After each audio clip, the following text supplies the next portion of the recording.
குட்டி நண்பர்களுக்கு வணக்கம். புதுசாக என்னோடய வீடியோஸ் பார்க்குறீங்கன்னா மறக்காமல் லைக் பண்ணுங்கள், ஷேர் பண்ணுங்கள், கமெண்ட் பண்ணுங்கள், சப்ஸ்கிரைப் பண்ணுங்கள். முடக்காத்தான் ரசம் எப்படி செய்கிறதுன்னு பார்க்கலாம் வாங்க. இது வந்து முடக்காத்தான் ரசம்னு சொல்லலாம், தூதுவளை ரசம்னு சொல்லலாம், எப்படி வேணாலும் சொல்லிக்கலாம்.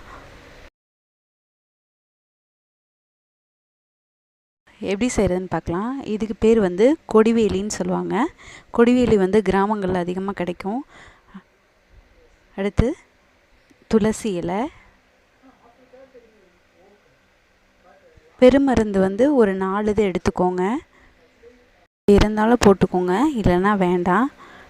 தூதுவளை, முசுமுசுக்கை இலை இதெல்லாம் எடுத்துக்கோங்க.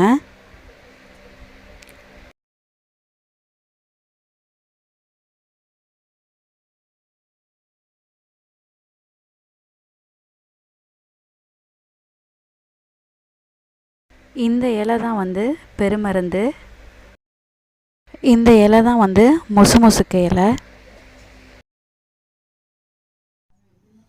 இந்த இலைக்கு பேர் கொடிவேலி. வேலி வந்து உடம்புக்கு நல்லது. இப்போது எல்லாத்தையுமே நாம் அரைச்சி எடுத்துக்கலாம்.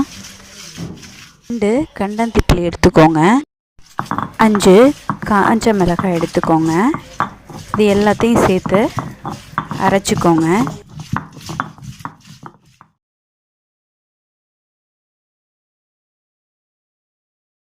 ஒரு ஸ்பூன் வந்து ஜீரகம் எடுத்துக்கோங்க, 1 ஸ்பூன் வந்து மிளகு எடுத்துக்கோங்க, ஒரு முழு பூண்டு, இது எல்லாத்தையும் சேர்த்து நைஸாக அரைச்சிக்கோங்க.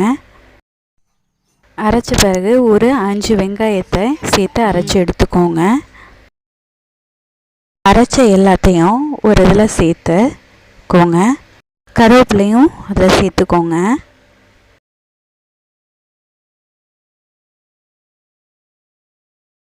எல்லாத்தையும் சேர்த்து தேவையான அளவுக்கு தண்ணி ஊற்றி நல்லா கரைச்சி எடுத்துக்கோங்க. இந்த ரசம் பார்த்திங்கன்னா உடம்பு வலிக்கு, சளி, இருமல் எல்லாத்துக்குமே ரொம்ப நல்லது. நீங்கள் குழந்தைங்களுக்கு கொடுக்கலாம். ஒரு அரை டம்ளர் இல்லைன்னா 1/4 டம்ளர் கூட கொடுக்கலாம். தேவையான அளவு உப்பு சேர்த்து கலந்துக்கோங்க.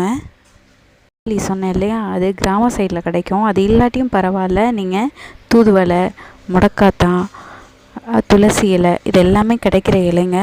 பெருமருந்து மோஸ்ட்லி கிடைக்காது, கிராமத்து சைடில் தான் கிடைக்கும். அது இல்லைனாலும் பரவாயில்ல, இதை வச்சு நீங்கள் ரசமாக குடிக்கலாம், சாதத்தில் போட்டும் சாப்பிட்லாம். இல்லையா, கண்டந்திப்பிலி குச்சி அது வந்து நாட்டு மருந்து கடைகளில் கிடைக்கும், நீங்கள் வாங்கிக்கோங்க. அளவுக்கு உப்பு சேர்த்துக்கோங்க. 1 ஸ்பூன் வந்து மஞ்சத்தூள் சேர்த்துக்கோங்க. சேர்த்து கரைச்சிக்கோங்க. வயசுக்கு மேலே உள்ள குழந்தைங்களுக்கு இதை நீங்கள் கொடுக்கலாம். 1 ஸ்பூன் வந்து சின்ன கரண்டியால் பெருங்காயத்தை சேர்த்துக்கோங்க. இப்போது இது எல்லாத்தையுமே கரைச்சி எடுத்துட்டாச்சு. நாம் இதை தாளிக்க தேவையில்லை. ஒரு கொதி வந்ததுக்கப்புறம் ஆஃப் பண்ணிக்கோங்க. கிடைச்சதுன்னா கண்டிப்பாக செஞ்சு பாருங்கள்.